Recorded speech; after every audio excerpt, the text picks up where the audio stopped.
Halo guys, assalamualaikum, selamat datang kembali di NM Top 11 Channel. Apa kabar semuanya? Semoga teman-teman selalu sehat dimanapun berada. Hari ini saya akan menjawab komentar dari Bang F Tradisional Indonesia yang bilang, "Bang, mau nanya formasi 3-4-3 kenapa jelek ya? Tim saya tumbang pakai formasi itu, padahal kualitas tim lawan lebih rendah. Semoga dibahas, terima kasih." Sama-sama.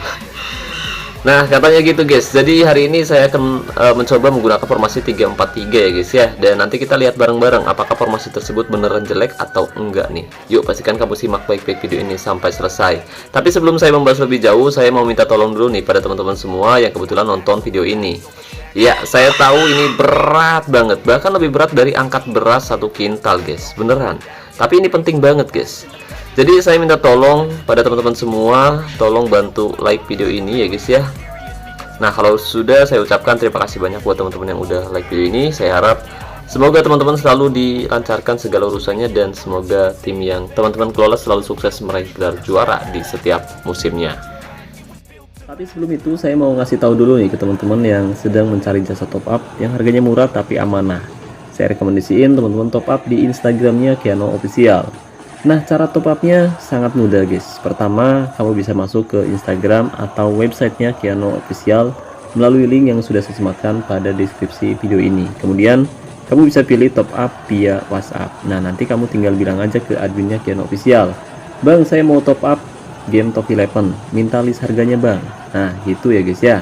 Tapi jangan lupa bilang rekomendasi dari NM Top 11. Jadi tunggu apa lagi nih? Khusus buat player Sultan yang berencana top up untuk memperkuat timnya musim ini, kamu bisa top up di Instagramnya Kiano Official, dan linknya sudah saya sematkan pada deskripsi video ini.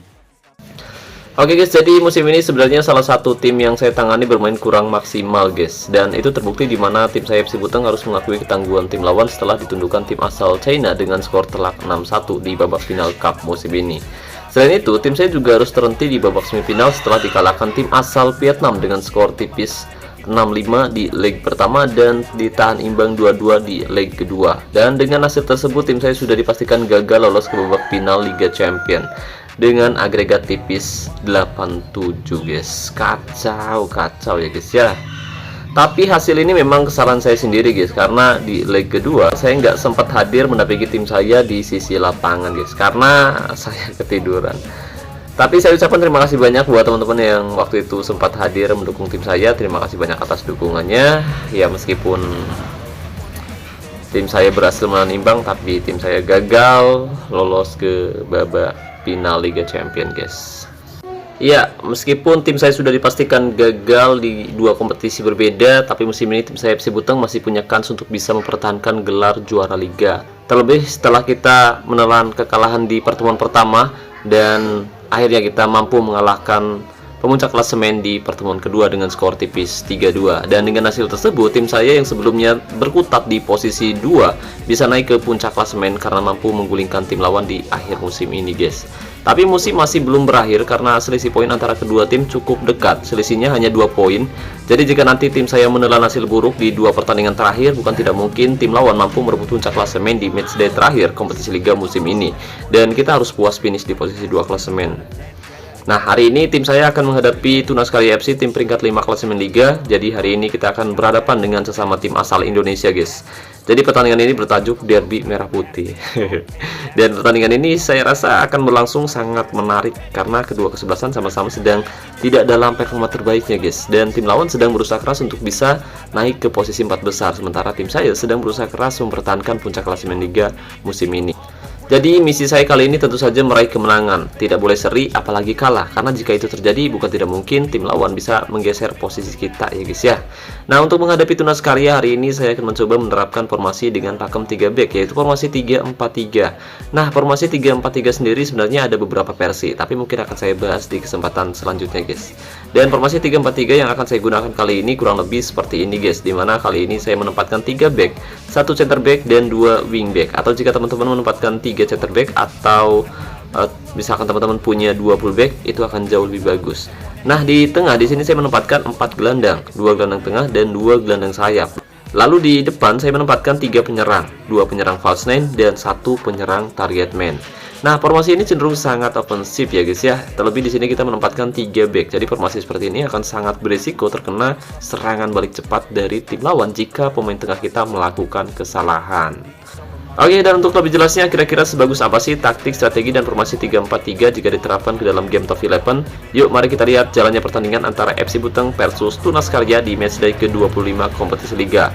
Dan mari kita lihat susunan dari kedua kesebelasan. Tapi sebelum pertandingan berlangsung, mari kita ngopi biar kita hoki.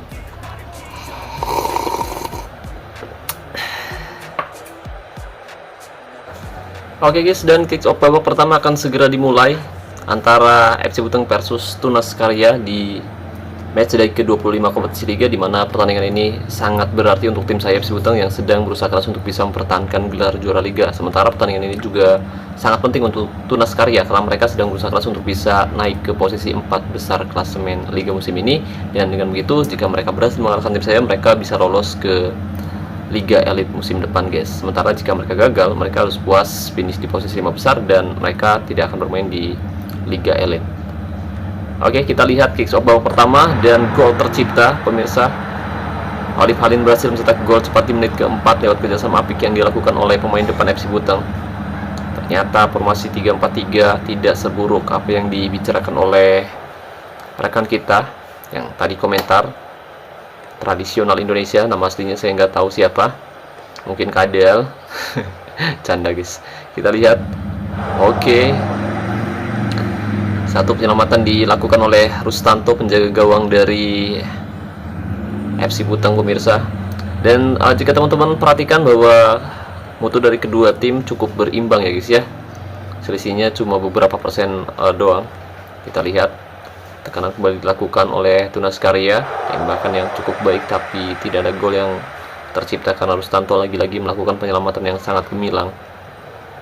Maulana Putra, penyerang bintang yang dimiliki oleh Tunas Karya, berusaha keras untuk bisa melakukan tekanan ke lini pertahanan FC Buteng. Kali ini lob oleh Romeni, tembak saja dan gol tercipta. Luar biasa oleh, ia bekerja sama dengan sangat baik.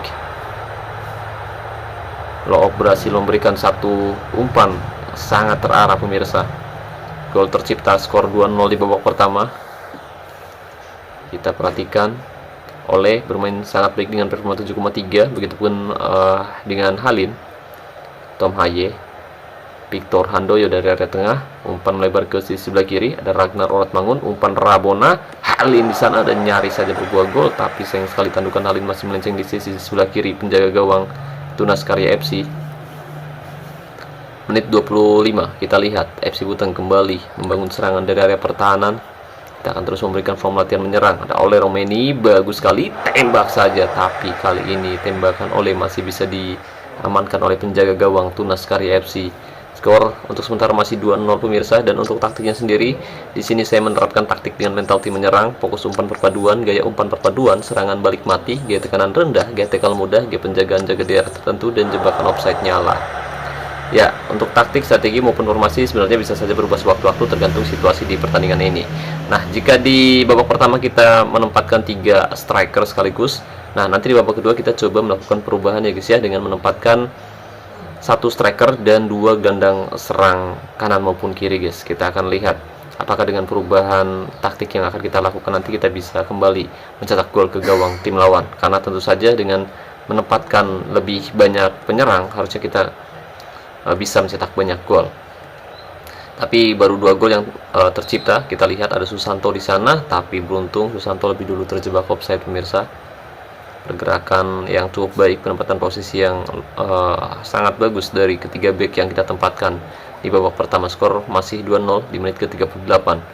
Kita lihat serangan kembali dilakukan, ada Idrus di sana, umpan pendek, Margnale, Sosomar. Jelas sebuah pelanggaran keras dilakukan oleh Ragnar Oratmangun di area tengah. Cukup berbahaya. Akankah tim lawan mampu memanfaatkan situasi dari tendangan bebas? Idrus, ancang-ancang, penyerang false nine, tembak saja tapi tidak terlalu baik. Sepakan Idrus masih bisa ditangkap dengan sangat brilian oleh penjaga gawang dari FC Buteng pemirsa.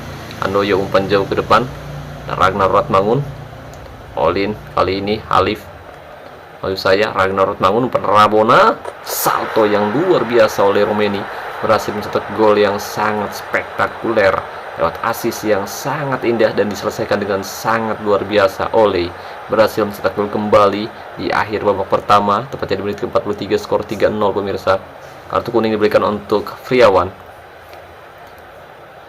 Tendangan sudut kali ini akan berbuah gol. Kita lihat, tanduk saja dan gol kembali tercipta. Mardiansah, pemain botak yang luar biasa, berhasil menanduk Spirit Pundar dengan kepalanya yang pelontos.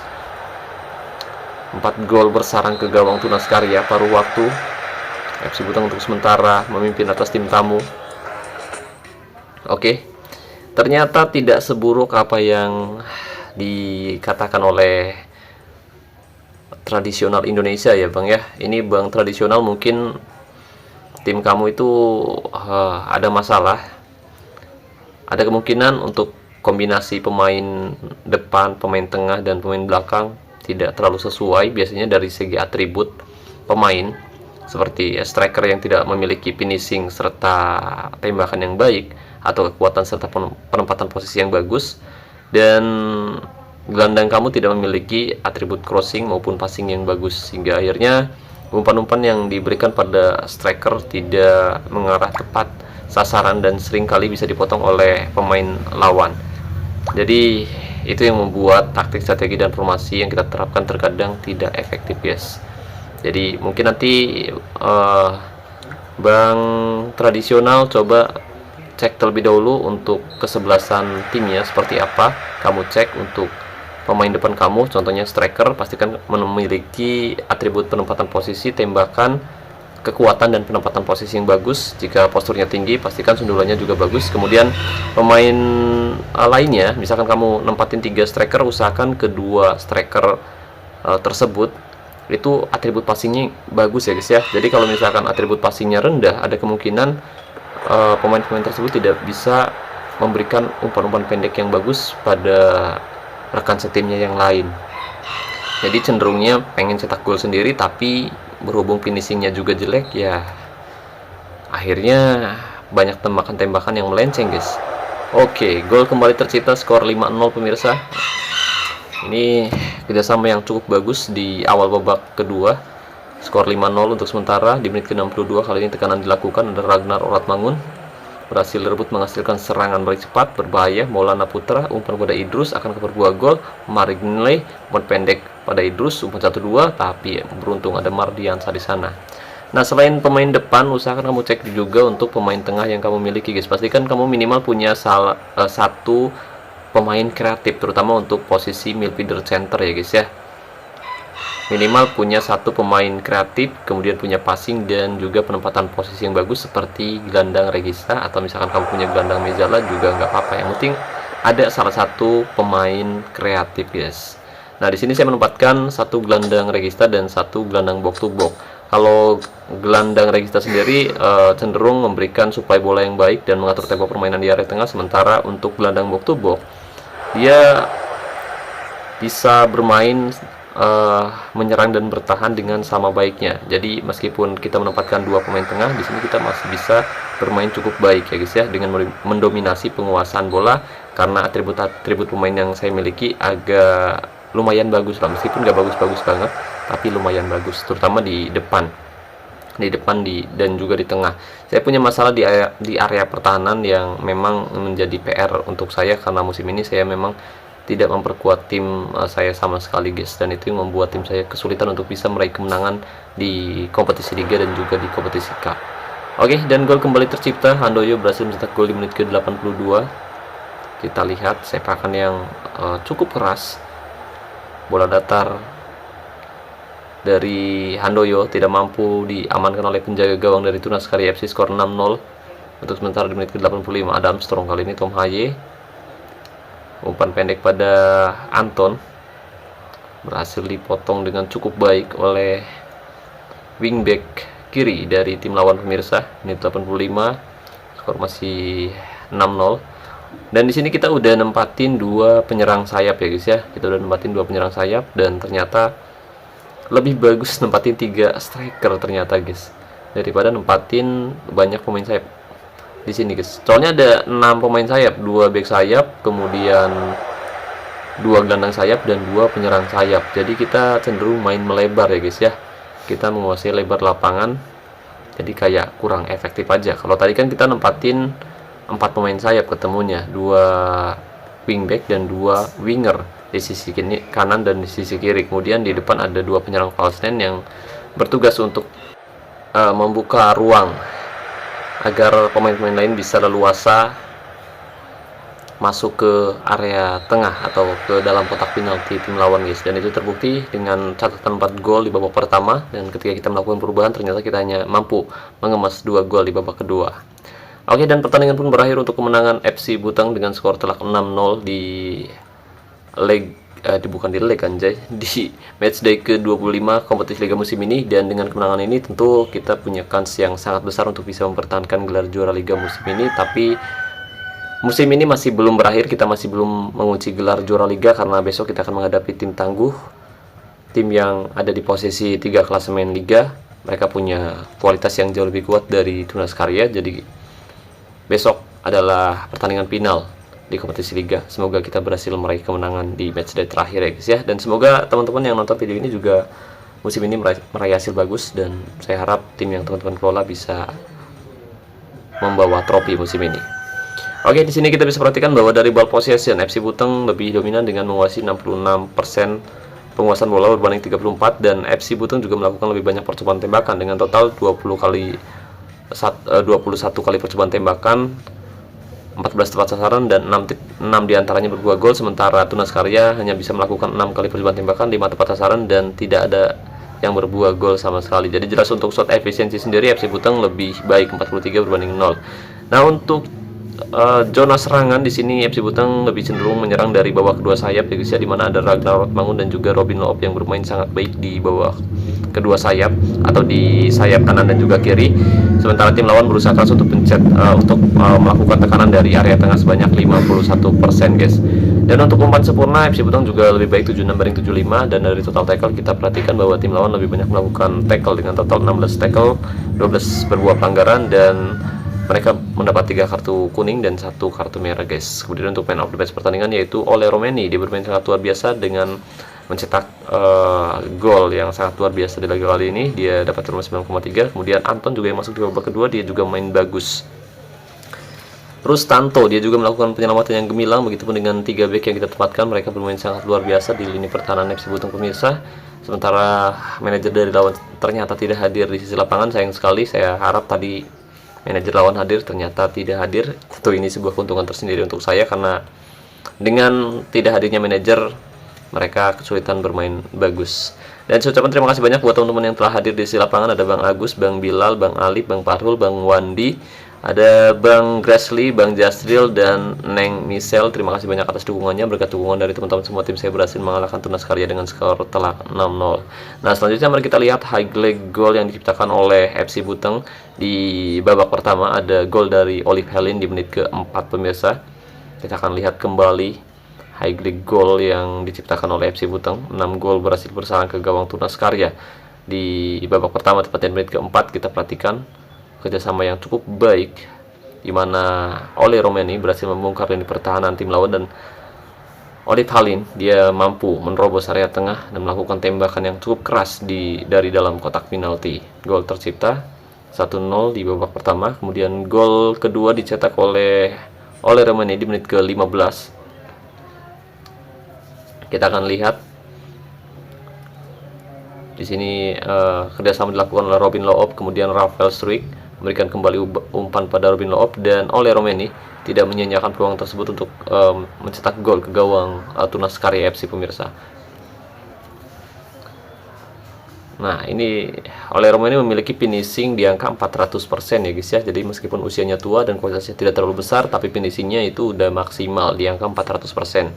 Kemudian gol ketiga juga dicetak oleh Ole Romeni di menit ke-43. Kita lihat Andoyo, dia seorang gelandang regista, dan itu adalah umpan ciri khas gelandang regista, umpan jarak jauh ya guys ya. Memberikan umpan pada Halin, kemudian Halin memberikan umpan pada Ragnar Rotmangun yang langsung memberikan umpan Rabona pada Ole Romeni, dan Ole berada di tempat yang tepat untuk melakukan tembakan salto dari jarak dekat. Bola masuk ke gawang Tunas Karya FC. Nah, selanjutnya gol keempat dari FC Butong dicetak oleh Mardiansah di menit ke-44 lewat situasi bola mati. Tendangan sudut dari Ragnar berhasil ditanduk dengan sangat baik oleh Mardiansah, pemirsa.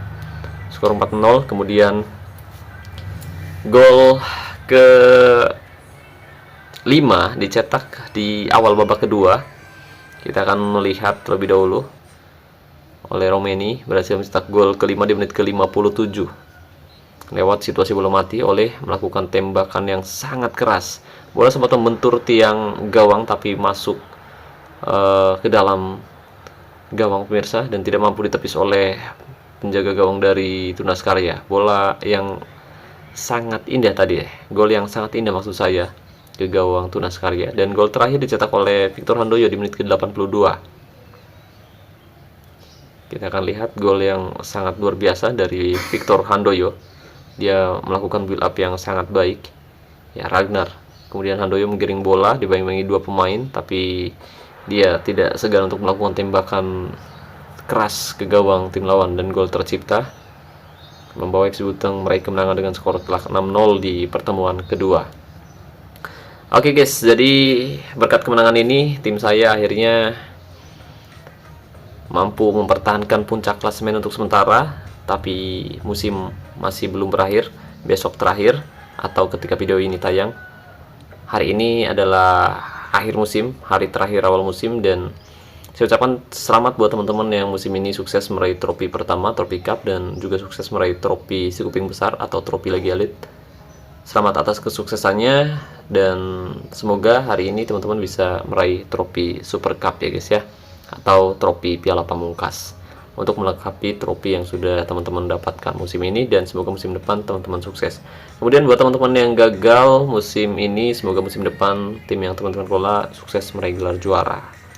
Oke guys, jadi kesimpulannya taktik, strategi, dan formasi 3-4-3 ternyata tidak seburuk yang dibicarakan oleh Bank Tradisional Indonesia. Mungkin timnya Bank Tradisional itu ada masalah, entah itu karena sesi latihan harian yang dilakukan, atau mungkin atribut pemain yang kurang sesuai, atau mungkin tim lawan yang punya kualitas bagus meskipun kualitas aslinya rendah, tapi mereka punya kualitas individu yang jauh lebih bagus daripada pemain-pemainnya Bank Tradisional.